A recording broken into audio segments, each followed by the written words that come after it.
Hello and welcome to the Deep Dive Perspective, a show in which we try to bring to you those sorts of issues which are ignored by the mainstream and often sideline voices which are telling the truth. It's no different for us today on the show. I have with me Chris Williamson, former Labour Party Member of Parliament and nowadays Deputy Leader of the Workers' Party of Great Britain. Now, the issues that are coming thick and fast in terms of parties and politics in Britain certainly are not stopping. And the Collective has declared that a new party on the left is going to be created. Zara Sultana, there's also Jeremy Corbyn, of course, who are involved in co-leading, potentially, a party which will cover politics of the left. But we already have the Workers' Party, certainly, who would lay claim to covering that ground. Is there a possibility of merger between these groups? Is there a unification that could happen on the left after all the way that Starmer and his cohort within the Labour Party have essentially discarded and disregarded traditional Labour values? That's the argument. And I'm going to turn to Chris to open up this conversation. Chris, what do you make of this new movement? Were you expecting it? It was in the offing, I know, but it now seems to be something that is going to really actually happen. Well, it's been trailed for a long time, hasn't it? I mean, I think there's been a real desire for a lot of people who were very inspired by the Corbyn movement for Jeremy to lead a new party. I mean, I think in some way Jeremy missed the boat. I mean, I'd hoped that, and indeed asked him to join with us and to promote an alternative to the Labour Party at the last general election. And in fact, I've been pleading with Jeremy really ever since 2020, when he was suspended from the Labour Party, that if we are going to thrive outside the Labour Party, we need to collaborate, we need to work together. So we kind of welcome it in one way. What we've suggested, what George Galloway has put forward on a number of occasions, is an open invitation to work together, to collaborate in a sort of form of an alliance.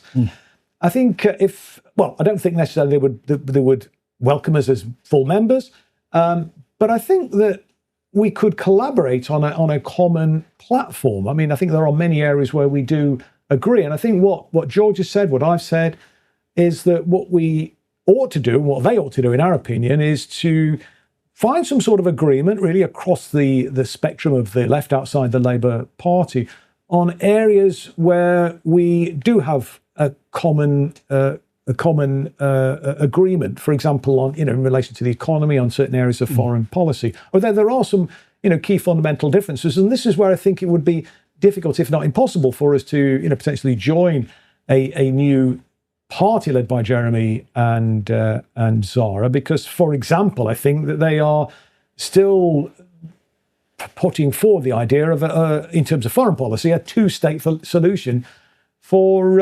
Israel-Palestine, and that's not something that we support. We are arguing for a one-state proposition with equal rights across the piece, and a de-Zionization process to de-radicalize the Zionist population in Israel, 82% of which actually support the extremist regime which is perpetrating a genocide right now. The Workers' Party were very strong in the last election. They were the only party standing on that platform of actually holding Israel to task, and anti-genocidal, anti-war.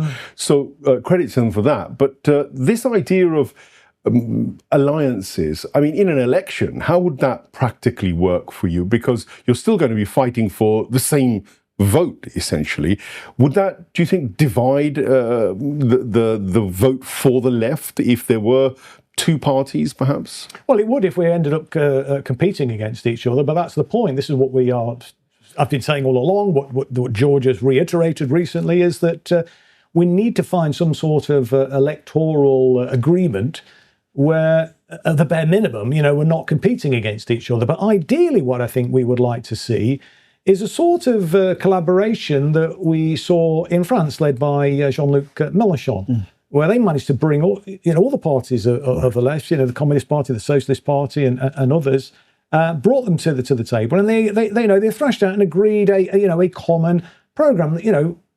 5, 6, 10 key issues around nationalisation, for example, of the public utilities, let's say, around maybe, on education, scrapping tuition fees, employment rights, some areas of foreign policy. I think we can find agreement. And I think if we can get that common agreement in relation to some key areas of policy on the domestic and the international front, then I think there's no reason why we wouldn't actually prosper in such an election. But if we end up competing against each other, all that will do is help Keir Starmer and the mainstream political parties, who are in the pockets of the war machine, are in the pockets of the Zionist lobby, and in the pockets of corporate multinational global corporations.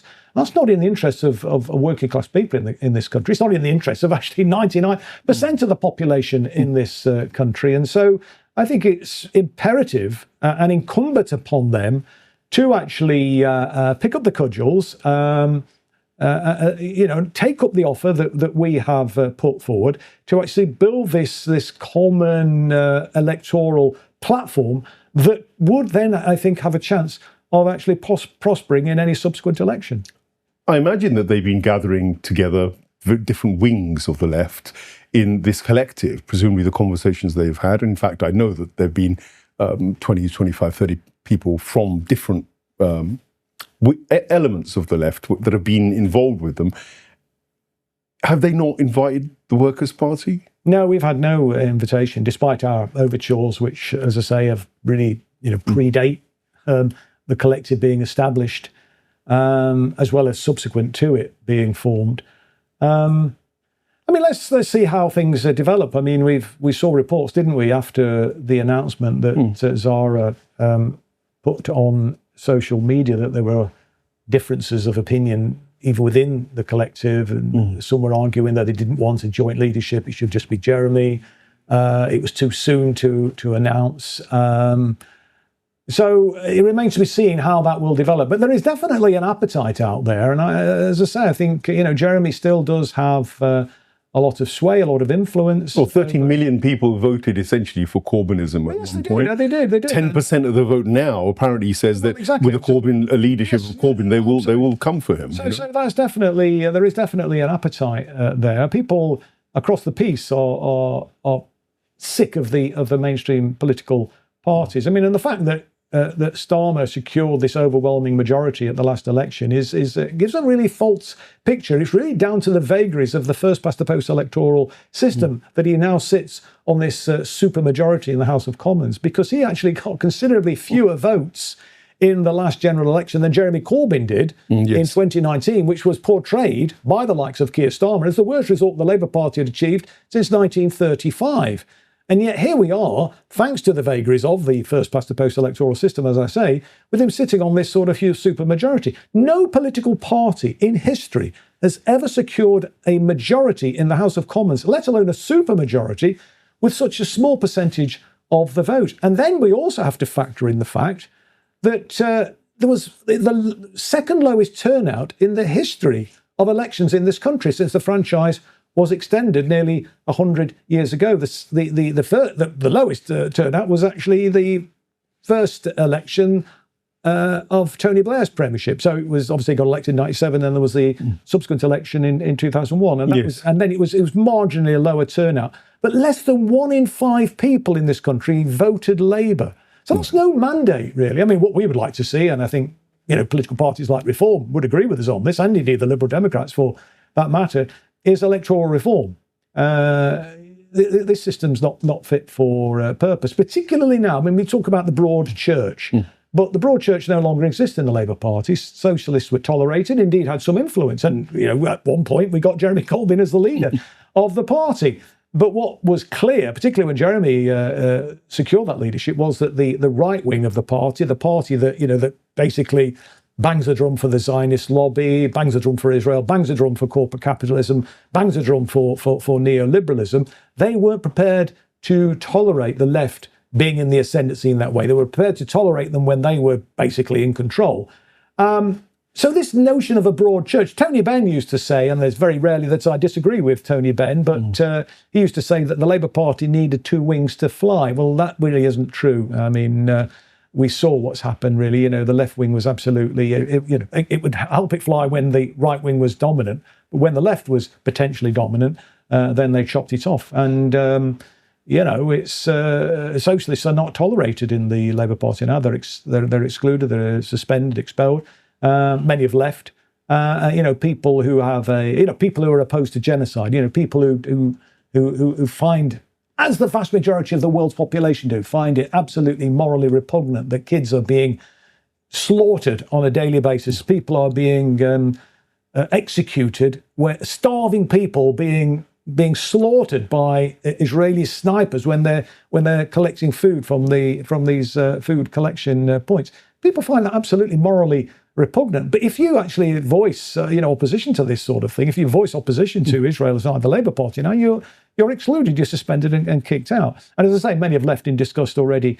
Anyway, Well, so the broad church is no longer valid, and it's kind of similar thing in the the Conservative Party now. We've seen obviously now the emergence of reform and so on. So it's I think this whole notion of identity politics has really damaged the political scene in Britain, both on the left and indeed on the right of the political spectrum as well. Look, identity politics poses no threat to the established order. That's why the corporations, they embrace it fully. They're all into LGBTQ rights. They're all into standing up for women's rights and so on. But you talk about economic insecurity. You talk about addressing these fundamental discrepancies in the way in which the economy works to the disadvantage of working class people. Then absolutely, that's a no-no. But that's where the left has gone wrong, really, for many years now. They've seen being radical as being focused on that kind of culture wars. They've engaged in that and have abandoned what the left used to stand for, which was economic security and addressing the economic inequality that blights the country now. I mean, we've gone so far backwards now. I mean, to where we were when I was growing up as a youngster and as a young man, where working class people were, guaranteed employment, guaranteed a better standard of living than their parents enjoyed, could go to university for free, indeed would get a grant to help them go to university. When students were off in the summer vacation, they used to be able to claim unemployment benefit, for goodness sake. Sure. All these sorts of things that we used to take for granted. Local authorities being told to get ready for what we were told was going to be the leisure generation by the 1990s and early 2000s because of the march of new technology, that we would all be able to only work for 15 hours a week. So, local authorities were being told you've got to build leisure centres and golf courses and tennis courts and invest in adult education to give the population, which will have a lot of spare time on their hands, things to do. Well, of course, the new technology has come, but we haven't benefited from. Working class people haven't benefited from it. Many people are working more hours than they've ever done, and wages have been depressed. It's an outrage that in the sixth biggest economy in the world, that we've still got around 15 million people living in poverty. And this is the sort of thing that we're arguing in the Workers' Party. We want to see economic justice, economic fairness at home, and a genuine ethical foreign policy abroad, which means stopping being in the pockets of the war machine, of the military-industrial complex, and certainly means, jettisoning the influence of the Israel lobby in this country. Well, I know that the Workers' Party isn't relying on any money from the corporates. No. I imagine Jeremy Corbyn won't be brushing too many shoulders in that direction. No. So you're going against, big corporations. You're going against the very people that arguably have the most powerful lobby groups, underwrite many members of parliament's nest eggs, I dare say, after they retire or even while they're in office. We've seen lots of evidence of the Labour Party taking money from pro-Zionist lobbies, etc., as they're in office. All of this is, of course, really disturbing, but it begs the question of,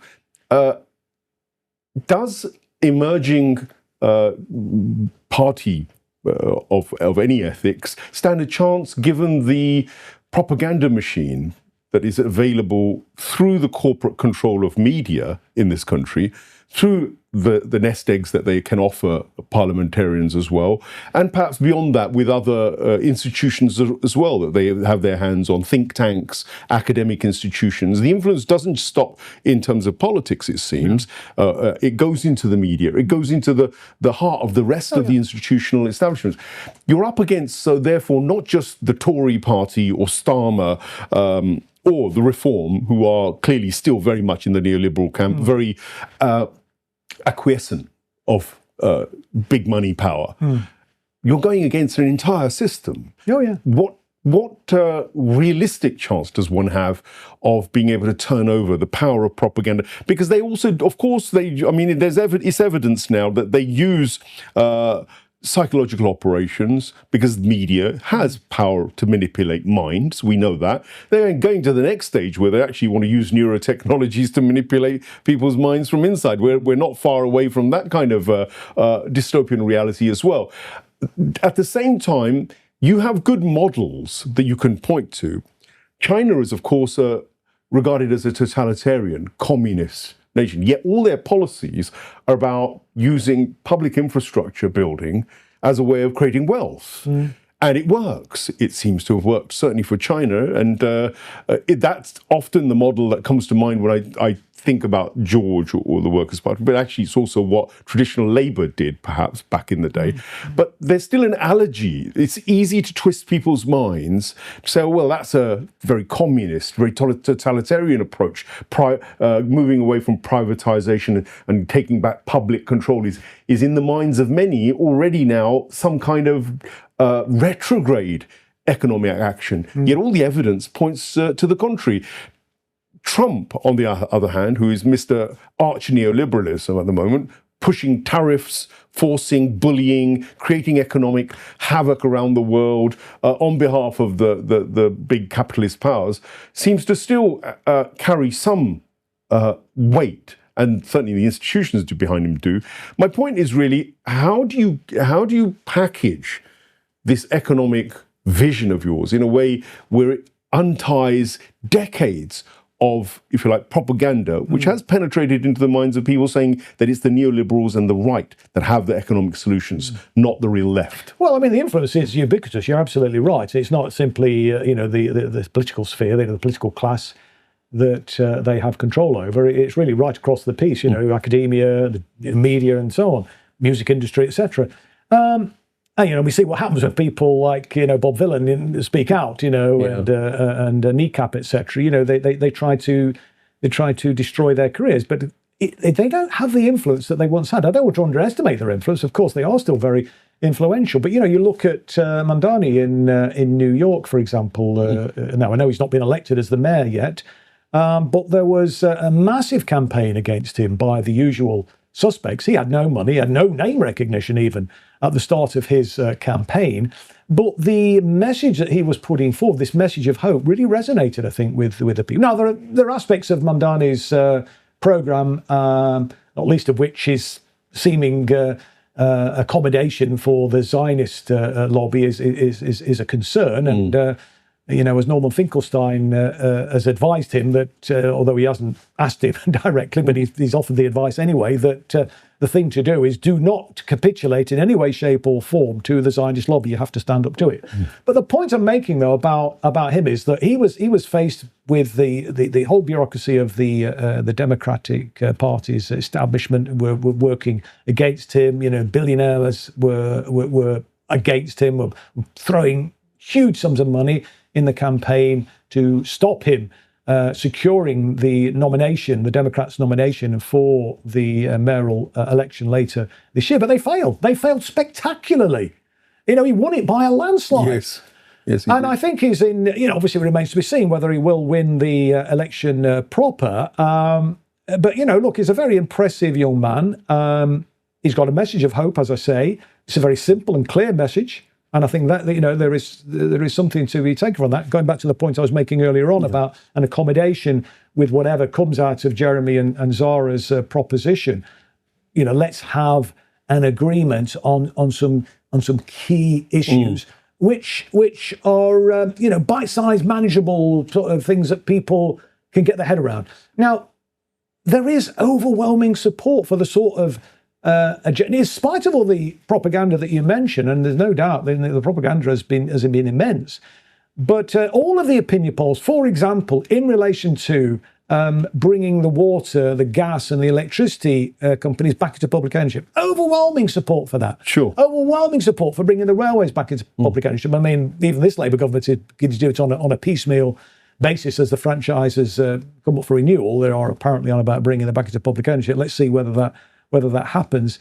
So I think there is definitely an appetite. I mean, I often quote Giles Brandreth when he was doing a piece for the Daily Politics, BBC's Daily Politics, where he was going around the capital of the home counties looking for secret socialists. And he was asking people, stopping them on the street and asking them whether they supported getting rid of tuition fees, bringing water, gas, electricity back to public ownership, regulating the private rented sector, kicking the privateers out of the National Health Service, for example. And all of these things were being getting rid of tuition fees, scrapping tuition fees, or universally, everybody was saying they absolutely supported it. But then he said, well, you're a secret socialist. And they were saying, well, what do you mean by that? And he had a clipboard with him and he turned it round. There's a picture of Jeremy on the back of it. So, well, these are the policies of Jeremy Corbyn. And they record it. Well, because they'd obviously done a job. They'd really demonised Jeremy Corbyn in the eyes of some people, not a lot, because many people were inspired by Jeremy. Let's remember that it became the biggest party in... Well, youngsters certainly flocked to the party. Membership increased. Youngsters, though. It wasn't just youngsters. I mean, yes, youngsters were inspired, and there's no doubt a lot of them did join in with the Labour Party. But I remember going round in 2015, different constituency Labour Party meetings, trying to secure nominations for Jeremy. And I know you shouldn't judge people by what they look like, but I remember sitting, and I'd made this mistake on 4 or 5, 6 occasions before I realised something was clearly happening here. I would be sitting at the beginning of the meeting, looking at the assembled people in the audience, thought there isn't a single young person in this room. There isn't anybody who looks like a kind of, bohemian kind of aging hippie. They all look like, sort of kind of Middle England type characters. Sure. And I thought, oh God, well, I'm not going to get any support here. And virtually every meeting, we either won it overwhelmingly or unanimously. Sure. Yeah. So, yes, he did inspire the young people, and that's a good thing. But it wasn't just young people that were inspired by that programme. But, of course, a lot of these people have been disappointed and disillusioned by the fact that, Jeremy lost. And then, Jeremy didn't really fight hard enough, in my opinion, against the Zionist lobby. It wasn't decisive, people say, in many areas. Yeah, I mean, so Jeremy's stock has fallen a wee bit, but, he is still very influential, and he could still be an enormous force for good. And I think where that force for good could come in,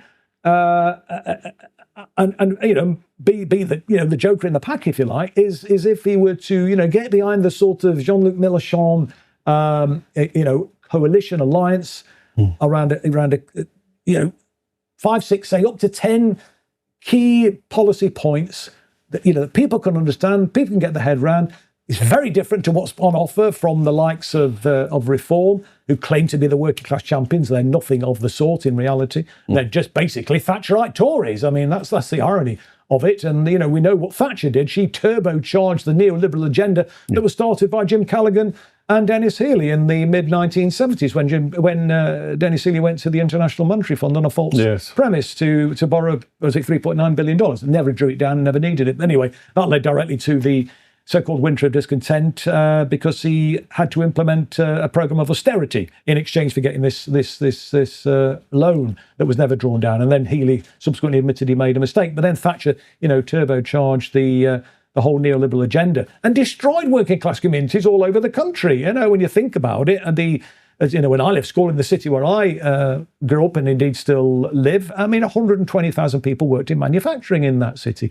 Virtually all of those jobs have gone, not through new technology. New technology obviously is responsible for some of the jobs going, but most of them have just been offshored to other countries where they can exploit the workers more easily. Cheap labour. But now the same situation is going to represent itself with the new technologies, because we're now in the era where AI and the other the neurotechnologies, genetic engineering, all of this kind of transhumanist agenda, that's also there. But it does seem as though very few of the parties are focusing on that as well. So seeing where the big business is going in terms of how they want to develop and construct society, Britain and other places, ought to be factored in, because it looks to me like there won't be very many jobs. Certainly not the jobs that we're traditionally used to. If the AI systems come in the way they are, they could take out 70-80% of jobs, even my job, essentially. Well, they could do. That's absolutely right. But what we need to do, and indeed what we have been saying in the Workers' Party, and we need to refine this argument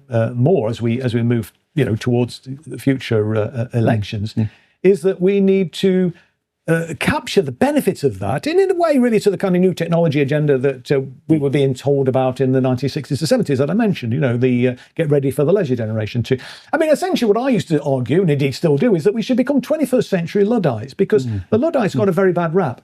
They weren't against new technology. What they were against was new technology basically being the master rather than the servant of the people. Right. They were saying, that's fine, this new technology would be brilliant, but you brought these new automated looms or whatever, and you've thrown all those into penury. Well, that's not how it should work.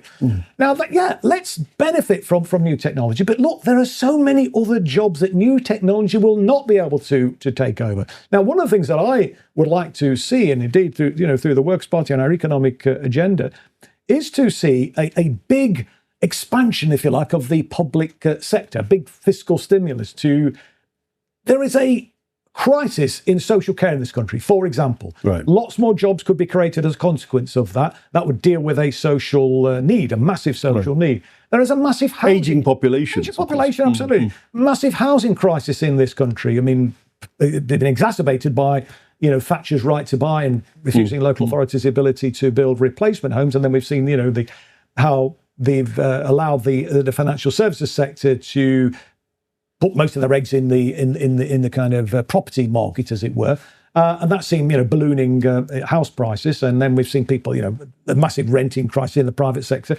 So a big house building program. I know the Labour's talking about that, but I mean they're just kind of playing at it. But we want to see proper public housing, council housing. That will again generate a lot of jobs. It will also address a social need as well, because there's a massive housing crisis out there. There are many other things that could be done. I mean, look. I travel to London once a week. I come into the St Pancras station. Beautiful, wonderful refurbishment that was done, regeneration of that old station. Done a wonderful job. But I look at it and it's beginning to fade already. I mean, and we could be, and indeed should be, in my opinion, employing people to maintain the standard that it was at when it was first opened. But you see it beginning to look dirty and shabby in places, and we could have people, working, doing this sort of work, keeping these places in a pristine state. But you see that kind of budget is whittled away by the kind of ridiculous arguments that I'm hearing about militarization. I mean, Keir Starmer has pushed for more expenditure. Yes, he has. on the defence budget. But it's not a question of an either or. Although we don't think that obviously we should be increasing our expenditure on militarisation to 5%, to 5% of GDP. What we should be arguing for is building coalitions, building relationships with alleged enemies. What ordinary British people have got nothing against the Russian people, the Chinese people. We've got no argument with them. The human beings are the same as us. We should be working with them, and building, bigger markets, as it were. And we can benefit from that. But look, in the end, it's a false dichotomy. Britain issues its own currency, so it can never run out of money. Money is no object for a government. They can always find the money that they need for investing in whatever it is they want to do. The only constraining factor on a government is the availability of real resources in the economy. What do I mean by that? I mean the availability of workers to be able to do the jobs that you want to be done, the availability of plant and machinery, the availability of raw materials. Basically, anything that's for sale in pound sterling, the government can afford it.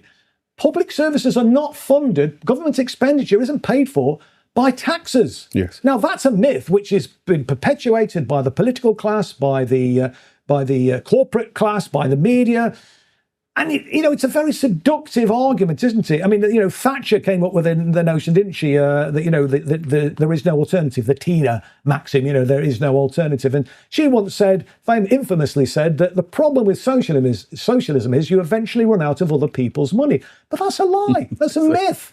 Yeah. And that's what we need to challenge, I think. And, if people understood how the monetary system operated, indeed, Henry Ford said nearly 100 years ago, I think it was, that if people understood how the monetary system and the banking system operated, there'd be a revolution by tomorrow morning. Right. Well, what I want to see that revolution. And how do we create that revolution? Through giving people the information. Tony Benn used to always talk about, didn't he? Raising people's consciousness, education, absolutely key, and you never stop learning. In fact, he once said that he wanted to raise the school leaving age to 75 because he was so committed to lifelong learning. Right. But he said, I then 2 weeks later got a letter from a disgruntled 85-year-old saying, why are you discriminating against me, Mr. Benn? I've just graduated from the Open University. So I said, I've changed my perspective now. There should be no upper age limit. But given that the march of new technology that we've talked about, given the opportunity that should create for us to create a better society, a good society where people can have a shorter working week. And given what I'm suggesting is a big fiscal stimulus in our public services, social care and all these other public service areas, and the points I've made about, maintaining our public infrastructure at a good, high quality level, that can't be achieved by AI. Yes, AI has a place, and it will actually reduce the job opportunities, in lots of areas, in areas which people previously were protected from in the previous advance of new technology. But that doesn't mean to say that we have to just accept that we're all going to be living in penury as a consequence of that. No, let's embrace it and let's use it to the benefit of the many, not the few. And to me, it's plain common sense. And, and I think this is an argument, which will resonate with the general public, and this is where I think Jeremy, because he has he has that opportunity, has that big platform, could really help, I think, to promote this sort of it'll be interesting to see what their economic policies will be. It'll be really interesting once that begins to emerge, because that argument probably hasn't hit home to the general public. Those myths are still there. I think there's still also another very grey area, the City of London and its influence on our economy. They're essentially, conservative guesses say that it's about 25% of our GDP, which relies on the square mile. Yet the square mile is almost a law unto itself, and the government has very little control. How much money the government actually makes out of the square mile is a big question in itself, given their links to offshore bank accounts and whatnot, and all the other nefarious activities that go on. There's seems to be a complete avoidance of that kind of conversation with We've put far too many of our eggs in the financial services basket, and it's been an absolute disaster. And this is, as I already said, a consequence of initially Healy going to the International Monetary Fund and the embracement of monetarism, of neoliberalism, and it's been an absolute disaster for. So service industries, all we basically put all our eggs in the basket. But even they, we have, but the service industry, isn't what it ought to be. There's plenty of services which are not being provided, or being provided inadequately. And the workers doing those jobs are often being paid a pittance, and that's totally unacceptable. We want to see a fairer distribution of the nation's income. But of course, the City of London needs to be brought to heel. You talked about the government making money out of it. The government doesn't need the city. As I've already said, the government issues the currency.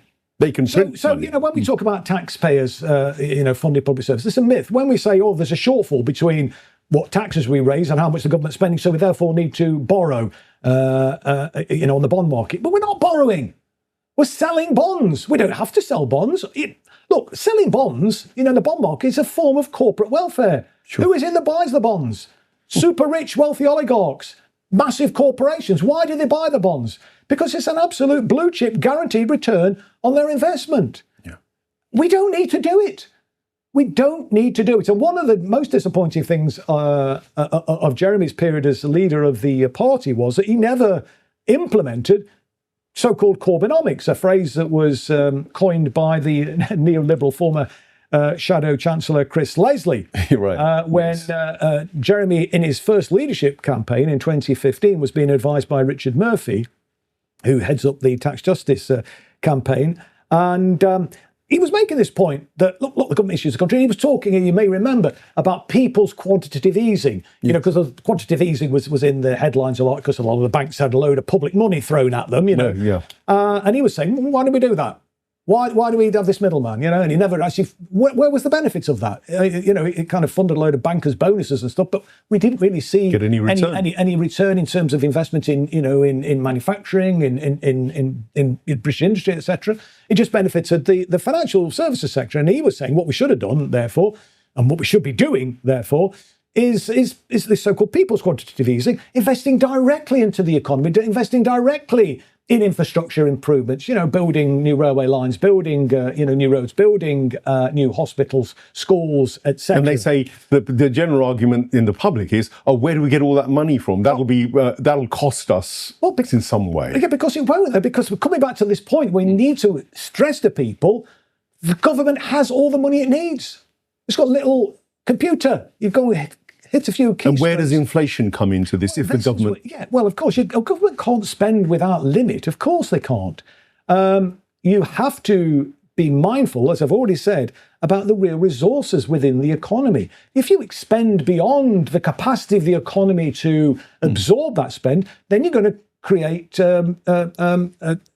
pressure on the economy. You're going to create a competition for those resources between the private sector and the public sector priorities. But look, even in those circumstances, the government's not powerless, because what they can do, if they get to a point where the economy, and it's nowhere near that at the moment, where the economy is in danger of overheating and therefore inflationary pressure being created, well, then the government's got the ability to tax the competition from the private sector to create the space, the fiscal space, for the government's public sector priorities to hold weight without creating that inflationary pressure. Look, taxes are absolutely crucial for a number of reasons. One, mainly to control inflation, obviously, but also to create a value for the currency. Sure. Because you have to pay your tax liability in pound sterling. But it can also be used to, sin taxes, and, we would don't want people to smoke. And then, for example, so we use tax to discourage people. And then there's, we want to encourage people to drive environmentally friendly vehicles. So there's tax breaks. So it can be used in that way as well, and can also be used, of course, to address inequality. And this is where we need to be, taxing these super rich oligarchs. And, when the likes of Alan Sugar, for example, said that if Corbyn got elected as Prime Minister, he would leave the country. And I put out a public statement saying, great, I'll drive you to the airport, because we do not need bumptious billionaires to actually have a thriving economy. In fact, in many ways, actually, it would be a good thing. So trickle-down economics. It's a load of nonsense. That's something they sold, another lie that was sold. Billionaires, look, people are super rich people. You have all this money, and yes, of course, they'll spend a fair amount of it, but the vast bulk of it is hoarded. It's hoarded, exactly. So get rid of them. If we put money in the pockets of ordinary... If professional people had it, they would spend. They spend it, and therefore you create that economic virtuous circle. These are the sorts of economic arguments that we should be putting front and centre, because, as was said, the phrase that was coined during the Clinton campaign, it's the economy, stupid. We absolutely need to get, it seems to me, a credible economic narrative to challenge this neoliberal nonsense which has caused so much damage. Well, now, of course, it's their argument in a way, it's a seductive argument, because it kind of sort of makes sense, doesn't it? Your taxes fund your public spending, and blah, blah, blah. We can't spend beyond our means and the previous Labour government, they maxed out the credit card. These are all complete myths. So it's a slight uphill struggle to, I think, to counter that, because we've had, 30, 40, 50 years of this nonsense. But we have to make a start. Well, and I think, to be honest with you, I don't know what you think in terms of the argument I've been forward. It seems to me fairly straightforward what we're saying. Government issues a currency. It doesn't rely on taxes to spend. The government has to spend first before, it can tax back, as it were. And the other way, I think, looking at, for example, the so-called deficit, when there's a government deficit, that means there's a surplus in the private sector. It means there's more money in our pockets than in the business sector, the corporate sectors. Well, you've made a fantastic argument for an economic, common sense economic policy, without a doubt. The trouble is, the reality on the ground, as you've also admitted, is that there is political illiteracy and economic illiteracy. These are two things we're plagued by. Children in school ought really to be taught this kind of economics basics, so that then when they come to an adult age, when they come to a voting age, they already kind of know about it. But that's a big negligence, I think, that could be corrected in schools, economics. Not just in schools, but even in universities. Yeah. They're taught a myth. They're taught a neoliberal myth. Neoliberal so a lot of the graduates coming out of university, they buy into this rubbish. And there's no counter narrative because very little. I mean, it's a little bit there, but not much. So these are areas that maybe a new party certainly could correct or begin correcting. Well, I think they absolutely have to. If they don't, I mean, well, what are they going to do? I mean, it's just a kind of reinforcement of the status quo. That's not good enough. And we've got to give people hope. And the way to do that is by having a credible economic prospectus. And as I say, much of what we want to do, people support.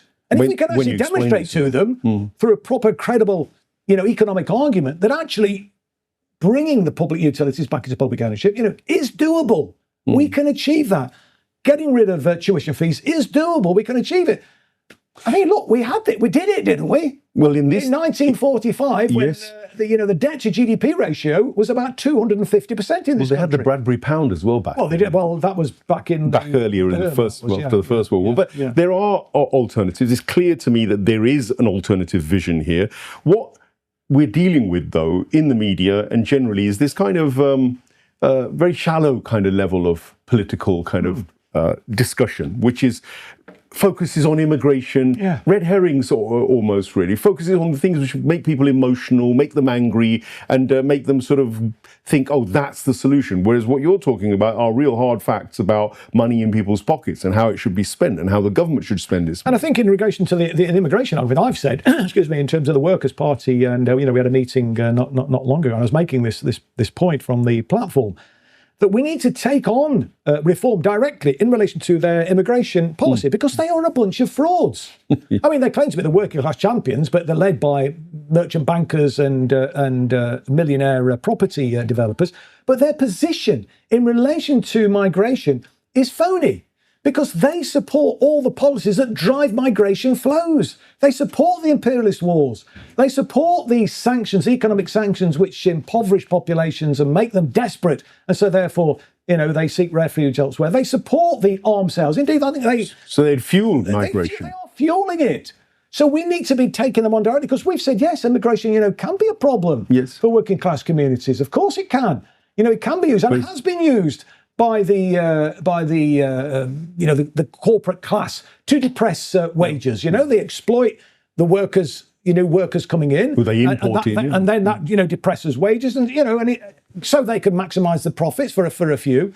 So I think we can make that point. And of course, the other thing, and George has made this point as well, is that, the brightest and the best, coming from developing countries, which, we benefited from undoubtedly, but that is to the detriment of the countries from which they've left. And surely wouldn't it be better, therefore, to have a situation where we were, trading with and supporting developments in other countries and avoiding these wars, avoiding prevention is better than cure. And the arms sales to the despotic regimes. That's what we should be doing. Let me come. Our record, of course, has always been to when we've had in developing countries.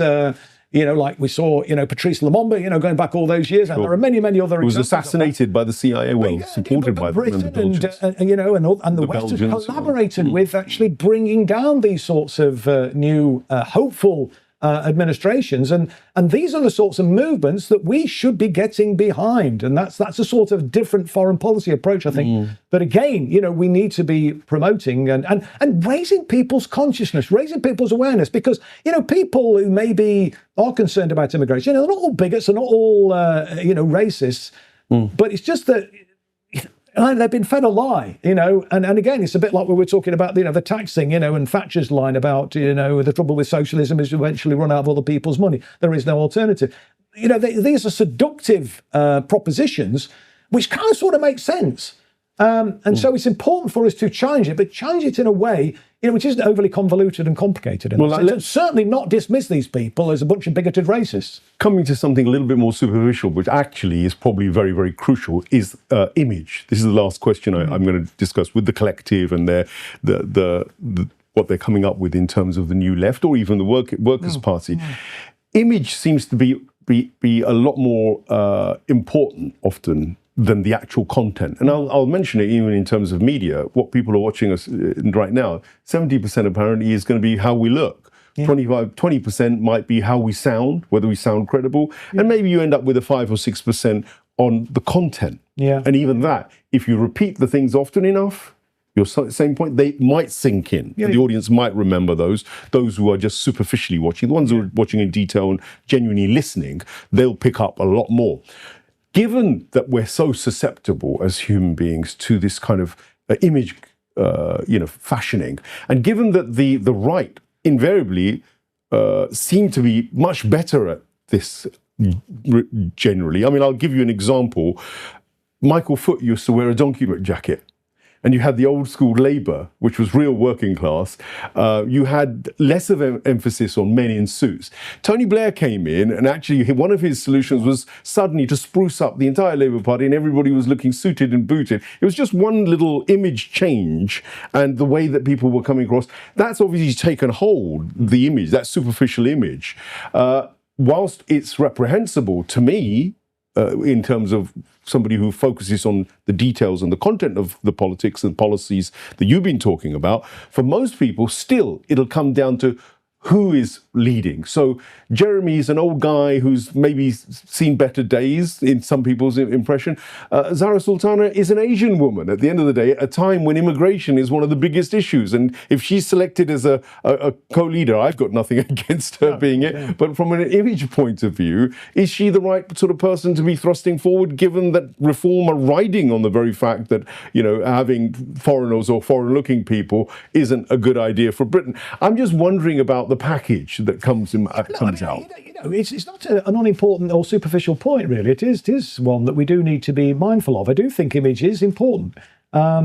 Interestingly, you bought into the notion that Michael Foot was wearing a donkey jacket. Actually, he wasn't wearing a donkey jacket. He was wearing a very nice green jacket. It was this idiot who was my local MP, actually, Walter Johnson, who talked about him wearing a donkey jacket and said he looked like an unemployed labourer. As if that was a bad thing. I thought the Labour Party was supposed to be the party of labourers and so on. But anyway, that's by the by. But that's I suppose an indication, isn't it, of the power of propaganda? Because you just repeated back something which was actually not true. Absolutely. He did not wear a donkey jacket. That was absolute nonsense. But anyway, I was around. I'm older than you probably, so I remember it. But no, you're right. Image is important, and I think how you package things it is crucial. Now, I'm not so sure what you say there about Jeremy, because, Jeremy didn't really, he's always kind of, been seen as somebody, not particularly smart when it's time, whatever. But he led a movement which became the biggest political party in Europe. How did they do that? That was partly through image packaging and, Momentum before they went off the boil. And they've lost their way recently. Well, not just recently, for the last few years. But they had a fantastic social media online campaign. And I go back to, I mentioned Mandani, the candidate. He's got an excellent campaign, without a doubt. This is a guy, you mentioned, the Zahra Sultana and so on, and all the talk about immigration and this anti-Islamophobia nonsense, etc., that we are seeing being peddled by the right wing at the moment.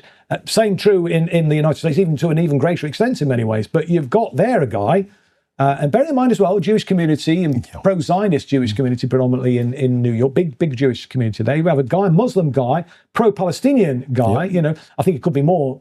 I think it's too accommodating for the Zionist club, but nevertheless, somebody who was seen as that, and there was a hustings meeting, a televised hustings meeting, and there was some question about Israel, and all of the other candidates saying, "Oh yes, one of my first duties will be to go and visit Israel." No, mine. I'm focused on New York, and they went, "Oh, this is terrible," And this is a guy, as I say, a Muslim guy, Asian Muslim guy who nobody had heard of. Very little name recognition, but because he ran an excellent campaign. A hopeful campaign, a straightforward and simple in a way, campaign, where, in other words, a campaign where people could get their head around, focused on the issues that were important to New Yorkers. As I say, he hasn't had the proper election. This is to get the but it's an achievement even to be able to get as far as he has. It was, and and of course, he comes across very well. He comes across very well. He's a lovely smile. Yeah. He's not apologetic anyway about his faith. He's very honest and direct about whatever he's unapologetic about his Muslim faith, and he explains what Islam is about. So Mamdani could be the template. Mamdani could be. You could certainly learn lessons. To some extent, although, as I say, remains to be seen. If he capitulates too much to the Zionist lobby, it's going to screw him. It's going to derail his campaign. And trust me, I know this because we saw what happened to Jeremy. Jeremy capitulated over and over and over again. It was never enough. I kept saying to Jeremy, for God's sake, please stop apologising. Every apology you make, every concession nailing at your coffin, you are feeding the beast and making it stronger. It wasn't just Jeremy. Obviously Jeremy was a leader, but the so-called Socialist campaign group, people like John McDonnell and others who were in the Socialist campaign group, of which I was a member of, none of them would raise their head. And what's your advice to Jeremy now? Well, it's to certainly embrace this coalition idea. Do not give any ground to the Zionists. Again, for God's sake, do not start to try and, make this impossible proposition that where he used to say, one anti-Semite is one anti-Semite too many. It's like, it's an impossible goal to reach. He should have just dismissed them out of hand. He knows. He's been around the pro-Palestine movement long enough. He knows what Zionists were about. When he got in trouble for saying that they didn't understand British irony some years ago when he was sharing a platform with a Holocaust survivor, as it happens, and that was seen as an example of anti-Semitism. Absolute nonsense. So no capitulation to the Zionist lobby, and to very much agree with our offer to collaborate and work together, and let's build an alliance based around some, key areas on the economy and on foreign policy, which actually will resonate with the British public and give us a real chance, I think, of actually getting our people over the line at the next election. Because it's absolutely crucial, in my opinion, to get people into Parliament who can actually speak up for the majority in this country. Ideally, enough of us to actually to form a government. It might be a bridge too far at the first go, but we need to get some people over the line to actually start making these arguments, because if you've got a parliamentary platform, it's much more difficult for them to then ignore you. And if you can have a number of us in there, then we really will, I think, be able to make a massive difference. And that will help, I think, to raise political consciousness and to build a movement, an unstoppable movement, to actually ensure that the fruits of this fantastic nation of ours, this wealthy nation of ours, can actually be shared amongst all of us, and we can build a good society at home, excuse me, and build a peaceful world across the globe. Thank you very much, Chris. Chris Williamson, giving us a fantastic appraisal and overview from my perspective. I think it makes a lot of sense to me. We covered a lot of ground in terms of the rise of the new left, potentially. Of course, he is part of that new left with the Workers' Party of Great Britain, and this new collective is going to be just another, hopefully another solution. It is hope that people want. People don't really need more negativity. We generally know what the problems are. We know what has been going wrong, and people are losing faith in politicians. I was reading a headline in one of the broadsheets just yesterday, and they were saying, look, we don't trust any of you politicians, but actually now we've got no choice. We're going to fragment society. There's this negativity which is definitely building up about the way our economics and politics is going. But in this show and many others, we've seen there is a message of hope. There is a possibility for a future where Britain does get back on its feet genuinely and can hit above its weight and can maintain its affluence. But it really requires, I think, knowledge among the masses about economics, first of all, to really educate ourselves about what good economics is, and also to be able to recognize flawed politicians for what they really are, and those flawed parties which have got funding coming from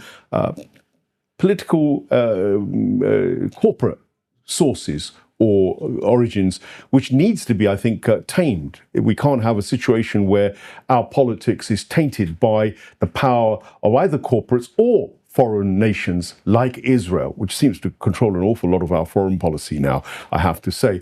Thank you very much, Chris. Thank you for joining us. And of course, thank you for watching. Don't forget to hit the like, share and subscribe buttons for the Deep Dive Perspective. And we'll look forward to hosting another show very soon.